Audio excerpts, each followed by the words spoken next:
ہم آپ کو بڑی اہم خبر بتانے جا رہے ہیں کہ اسرائیل کی جانب سے ایران پر حملہ کر دیا گیا ہے، اور تہران اور اس کے جو بہت سارے شہروں کو اسرائیل کی جانب سے پیشگی حملہ کر دیا گیا ہے۔ اور بتایا جا رہا ہے کہ تہران، کرمان، قم، شیراز اور دیگر جو شہر ہیں ان پہ دھماکوں کی آوازیں سنی گئی ہیں، اور وہاں پہ دھوئیں کے بادل دیکھے گئے ہیں۔ اور بتایا جا رہا ہے کہ یہ اسرائیل کی جانب سے حملہ کیا گیا ہے۔ تو بعد میں اس بات کی جو وضاحت آئی تو بتایا گیا کہ ٹرمپ انتظامیہ اس میں شامل ہے، اور یہ ہم نے حملہ ایران کے بڑھتے ہوئے جوہری خطرات اور جو ان کے بلاسٹک میزائل ہیں اس کے خطرے کو مد نظر رکھتے ہوئے ہم نے یہ پیشگی حملہ کیا ہے۔ ایک طرف تو ایران اور امریکہ میں اس جو مذاکرات جاری تھے اس کے لیے ڈرافٹ بھی تیار کر لیا گیا تھا، اور بتایا جا رہا تھا کہ ڈرافٹ پر بھی اتفاق رائے ہو چکا ہے، اور اس کو بڑا خوشائن بتایا جا رہا تھا کہ اسرائیل نے حملہ کر دیا ہے۔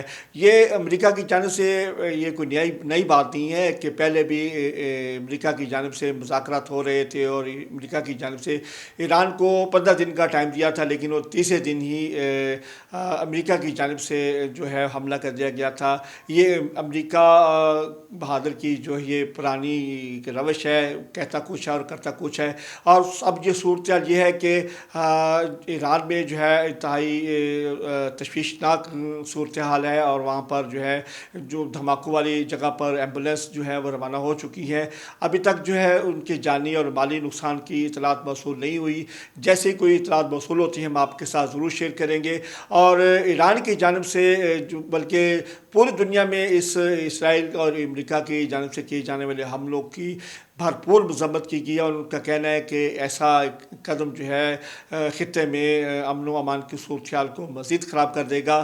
اور ایران کی جانب سے بھی شدید رد عمل کا کہا گیا ہے اور دیا جا رہا ہے، اور جو تازہ ترین صورتحال اس میں بتایا گیا ہے کہ ایران کی جانب سے اسرائیل کی طرف 30 کے جو قریب جو ہے وہ بلاسٹک میزائل جو ہیں اس کو داغ دیا ہے، اور جو خطرناک اور جدید قسم کے ہیں۔ اب دیکھنا یہ ہے کہ اسرائیل اس کو روک پاتا ہے یا نہیں روک پاتا، اور ایران کے جو میزائل ہیں اپنے اہداف کو کس حد تک اس کو نشانہ بنانے میں کامیاب ہوتے ہیں۔ اسرائیل میں اس وقت صورتحال انتہائی خطرناک ہے، اور وہاں پہ جو خطرے کے سائرن بج رہے ہیں، اور لوگ جو ہیں وہ بنکرز کا رخ کر رہے ہیں، اور وہاں پہ اسکولوں اور کالجز کو چھٹی کر دی گئی ہے۔ یہ تھی اب تک کی تازہ ترین صورتحال۔ جیسے ہی کوئی اپڈیٹ آئے گی ہم آپ کو اس کے ساتھ ساتھ اپڈیٹ کرتے رہیں گے۔ آپ سے گزارش ہے کہ ہمارے چینل کو سبسکرائب کر لیں، بیل آئیکن کو پریس کریں تاکہ ہماری تمام تر ویڈیو آپ تک پہنچتی رہیں۔ آپ کا ویڈیو دیکھنے کا بہت شکریہ۔